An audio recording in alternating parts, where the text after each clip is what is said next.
I've invested over $200,000 into personal development to learn these 3 things. Now, if you're watching this video, that tells me that you're a part of the top 5% that actually give a crap about creating an extraordinary life.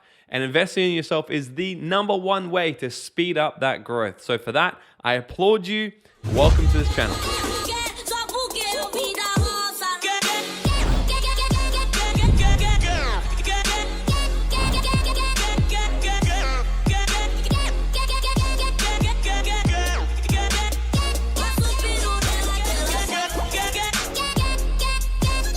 Why on earth would I invest $200,000 into learning and education? Look, when I was in school, I hated school. I barely passed school at all. I didn't like learning the things that they were teaching me, but I loved to learn about how to get rich, how to get happy, and how to create more freedom in your life. Perhaps you can relate, right? And from the age of 21, I set out to start investing in coaching, seminars, courses, books, online programs, all these YouTube videos, podcasts, everything, you name it. I started investing in all these sorts of things while everyone else around me was investing in partying and going out and doing all the rest of it. Because I set the goal at a young age to actually invest $100,000 into myself. Why? Because I knew that by doing this, I would get healthier, wealthier, and happier. Because here's the thing. We can have property, we can have shares, we can have businesses, you name it. But the #1 asset in our life is ourselves. The government, the world, our ex, whatever, can take away all the other things we have in our life. It's possible to lose them, true or true? But no one can ever take away the things that we actually know in here and the person we are today. So investing in your own personal development is the best way to guarantee you to having an incredible life in the future. Let me ask you a question. Would you invest in something if you knew that it was going to give you a 10 to 15x return on investment in the next 7 to 8 years? Of course you would. That's exactly what's happened to me over the last 8 years of my life. And in this video, I'm going to be showing you the 3 biggest things I've taken from it. So let's get into it. All right, the first one is your income will only grow to the extent that you grow. The more you grow, the more your income's going to grow as well. So the biggest thing I've taken away probably would be to continually keep investing in yourself. I am the asset. So I just keep investing into me again and again and again. I would rather pay somebody who's taken the last 10, 20 years to learn their business, their skill, their craft. I would rather pay them the $2,000, $3,000, $4,000, $5,000 that they're asking and learn it from them in a single weekend so I can speed up my own success. This is your best opportunity to condense decades into days. This is probably why I run my own personal development programs right now, because these events have had such an impact on my life and I love to help other people do that as well. But I consistently look for people that have the results I want in my life and I go to them and I ask them, how can I pay you to learn the things that you've spent the last 10, 20, 30 years learning and you can give it to me in a single weekend? I want to pay for speed and fast track my journey, because the reality is it is a never-ending journey. The thing with personal development is the more you know, the more you realize that you don't know a thing. Number 2, nothing has meaning except for the meaning that we give it. Now, I attended a 3.5-day event. I'll be honest with you, I didn't like it at all. I thought it was boring. I didn't like anything about it. But the very last thing they said to us was, nothing has meaning except for the meaning that you give it. And I was like, wow, for the last 3 days, I've been making up this whole story that this is not good. I can't learn anything here. I'm not going to get anything. And then right at the last thing, I'm like, I made it all mean that I wasn't going to learn, that I've already grown enough here. I'm not going to keep investing in myself and all these sorts of things. And that was a big thing for me.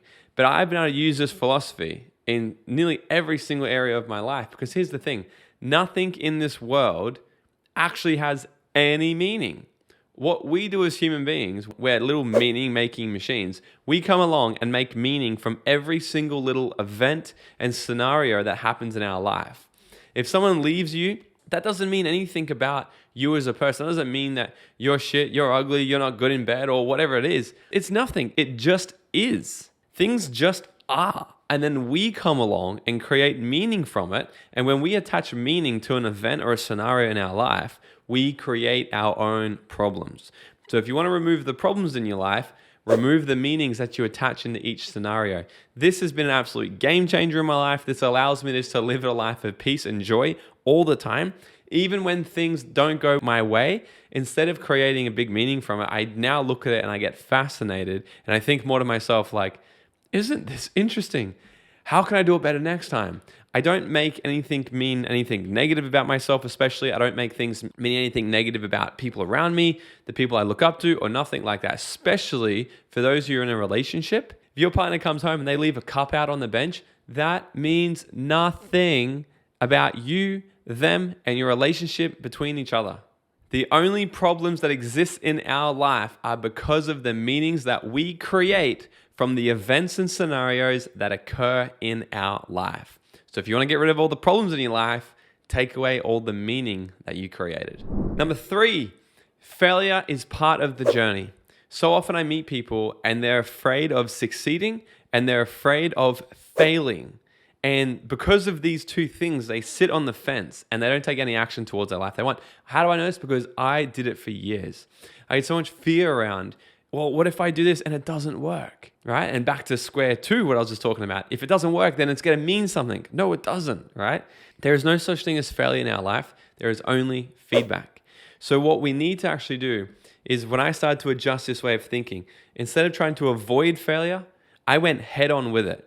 I'm like, how can I take as much massive, messy action as possible and bring on failure fast and hard and as often as I possibly can? Because I know that every single time something doesn't work for me, something fails, then I'm just going to get feedback and I'm going to get more data from it so I can take it into my life and make sure that I do less of the things that don't work and more of the things that do work. The whole story about Thomas Edison, right? I don't think he actually made 10,000 light bulbs. Like what are the odds of him actually getting the 10,000th one? But for the story, right? There's that whole quote. He didn't find 9,999 different ways of failures.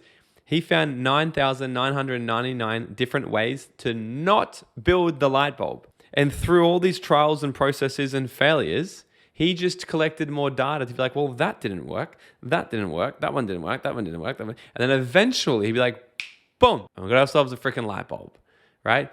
So the biggest things you want in your life will be on the other side of failure. That is inevitable. Failure is part of success. It's a prerequisite, right?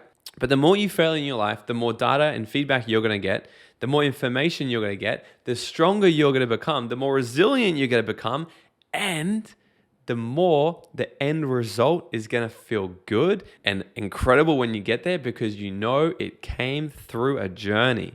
Failure trains us to become the person we need to become in order to obtain and hold the results we say we actually want. If you had every single thing you want right now like this, you would be like, oh my God, this is so amazing. But eventually, probably after a few days, you'd be like, it's not even that exciting anymore because there was no real journey that you had to go through to actually get it. It just came easily for you, okay? So set a big vision. Take massive action in spite of it might failing. And in your journey of taking action, you're going to find all the ways that work and all the ways that don't work. Stop doing the things that don't work. Start doing the things that do work. And for the love of God, please stop comparing. Comparison is the thief of all joy. This killed me for so long. And to be honest, I still battle this every day. I think it's a daily thing I've got to be aware of and we should all be aware of to actually be like, am I comparing myself to someone else? Because comparison is the thief of all joy. The only person that we should be comparing ourselves to is who we were yesterday, last week, and last year. Now, if we look back on that, we'll most likely only ever be absolutely freaking proud of how far we've come and what we've done. Okay? So get rid of the comparing yourself to other people. Compare yourself to only yourself, who you were yesterday, the month before, the year before, and keep on going. And here's a bonus one for you. Bonus tip number 4. We are only operating at about 40% of our full capacity. What do I mean by this? One time I was in a room, I was giving a training, and I said to everybody in the room, I said, hey, I want you all to put up your hand as high as it could possibly go. And everybody in the room puts up their hand. I said, as high as it could possibly go. And then people put up a little bit higher, then they stop. Then I said to everybody, I said, put up your hand 10% further. And then some people would stretch. Some people would get on their seat. Some people would go stand on the table. Then I'd say, hold it. Now go 10% more. Then from that last bit, they would manage to just endure a little bit more strength within them and stretch further than they've ever stretched before. And then I say, that's how far you can actually put up your hand. You see, the thing is, what we've been accustomed to, our standard of normal is about 40%. So when you say you've done a good job, or when you say, I'm doing my best, unfortunately, most people's best is about 40%. I did this for so freaking long. So what I realized is my best and my all out is really, I attack every single situation, every single problem, every single scenario with my absolute best, which is I do my 100% absolute best, and then I do more. And then I do a little bit more. So I leave everything out in the field. I do my absolute freaking best. And once I've gotten to what I think is the end, where I'm like, oh my God, I'm done, I do just one more, just 10% more. And I do 10% more once, then I do 10% more again. And what I've realized is I've been able to get more out of myself. This is in my business results, relationships, endurance, gym, nearly every single, because how we do one thing is how we do everything, right? That's probably tip number 5. But how we do one thing is how we do everything. What I realized was if I apply this sort of mindset, this sort of attitude into every single scenario in my life, I will win more times than I don't, because everyone else is settling for just 40%. So there you have it, guys. I've invested $200,000 to get those 4 things. I hope one of these have made an impact on your life. If it has, it would mean the world to me if you could subscribe to this channel, give us a thumbs up, and let me know in the comment section below which one of these 4 did you like the most, and which one are you going to consciously apply into your life every single day. Let me know. And until next time, guys, dream out loud.